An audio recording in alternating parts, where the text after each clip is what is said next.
وَإِنْ حَكَمْتَ فَاحْكُمْ بَيْنَهُمْ بِالْقِسْطِ إِنَّ اللَّهَ يُحِبُّ الْمُقْسِطِينَ۔ ترجمہ: بہت جھوٹ سننے والے بڑے حرام خور ہیں، تو اگر یہ تمہارے حضور حاضر ہوں تو ان میں فیصلہ فرماؤ یا ان سے منہ پھیر لو، دونوں کا آپ کو اختیار ہے، اور اگر آپ ان سے منہ پھیر لوگے تو وہ تمہارا کچھ نہ بگاڑ سکیں گے، اور اگر آپ ان میں فیصلہ فرمائیں تو انصاف کے ساتھ فیصلہ کر دیں، بے شک اللہ انصاف کرنے والوں کو پسند کرتا ہے۔ سماعون للکذب، بہت جھوٹ سننے والے۔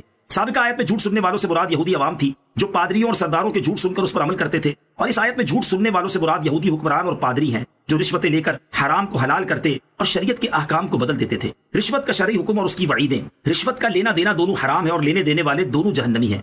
اعلیٰ حضرت امام احمد رضا خان رحمۃ اللہ تعالی فرماتے ہیں، رشوت لینا مطلقاً حرام ہے، جو پرایا حق دبانے کے لیے دیا جائے وہ رشوت ہے، یوں ہی جو اپنا کام بنانے کے لیے حاکم کو دیا جائے رشوت ہے، لیکن اپنے اوپر سے دفع ظلم یعنی ظلم دور کرنے کے لیے جو کچھ دیا جائے وہ دینے والے کے حق میں رشوت نہیں، یہ دے سکتا ہے، لینے والے کے حق میں وہ بھی رشوت ہے اور اسے لینا حرام۔ ایک اور مقام پر فرماتے ہیں، رشوت لینا مطلقاً گناہ کبیرہ ہے، لینے والا حرام خور ہے، مستحق سخت عذاب نار ہے۔ دینا اگر بمجبوری اپنے اوپر سے دفع ظلم کو ہو تو حرج نہیں، اور اپنا آتا وصول کرنے کو ہو تو حرام ہے، اور لینے دینے والا دونوں جہنمی ہیں، اور دوسرے کا حق دبانے اور کسی طرح ظلم کرنے کے لیے دے تو سخت تر حرام اور مستحق کے اشد غضب و انتقام ہے۔ احادیث میں رشوت لینے دینے والے کے لیے شدید وعیدیں بیان کی گئی ہیں، ان میں سے 3 احادیث سماعت کیجیے۔ بخاری شریف کی حدیث ہے، حضرت ابو حمید سعدی رضی اللہ تعالیٰ عنہ فرماتے ہیں، نبی کریم صلی اللہ تعالیٰ علیہ وسلم نے ایک شخص کو بنی سلیم سے زکوٰۃ وصول کرنے پر عامل مقرر کیا جسے ابن لتبیہ کہا جاتا تھا۔ جب اس نے آ کر حساب دیا تو کہا، یہ آپ کا مال ہے اور یہ میرا تحفہ ہے۔ حضور اقدس صلی اللہ تعالیٰ علیہ وسلم نے ارشاد فرمایا، اچھا تم اپنے ماں باپ کے گھر میں بیٹھے رہتے اور دیکھتے کہ تمہارے لیے وہاں سے کتنے تحفے آتے ہیں اور تم اپنے بیان میں کتنے سچے ہو۔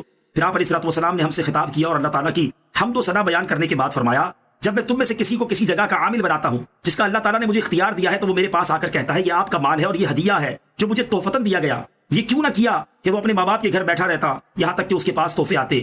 خدا کی قسم، تم میں سے جو کوئی بغیر حق کے کسی چیز کو لے گا وہ اسے اٹھائے ہوئے اللہ تعالیٰ کی بارگاہ میں حاضر ہوگا۔ میں اچھی طرح پہچانتا ہوں کہ جب تم میں سے کوئی اللہ تعالیٰ کی بارگاہ میں حاضر ہوگا تو اس نے اونٹ اٹھایا ہوا ہوگا جو بل بلاتا ہوگا، یا گائے جو ڈگراتی ہوگی، یا بکری جو ممیاتی ہوگی۔ پھر آپ علیہ الصلوۃ والسلام نے اپنا دست مبارک بلند فرمایا یہاں تک کہ بغل کی سفیدی نظر آنے لگی اور کہنے لگے، اے اللہ عز و جل، کیا میں نے تیرا حکم پہنچا دیا؟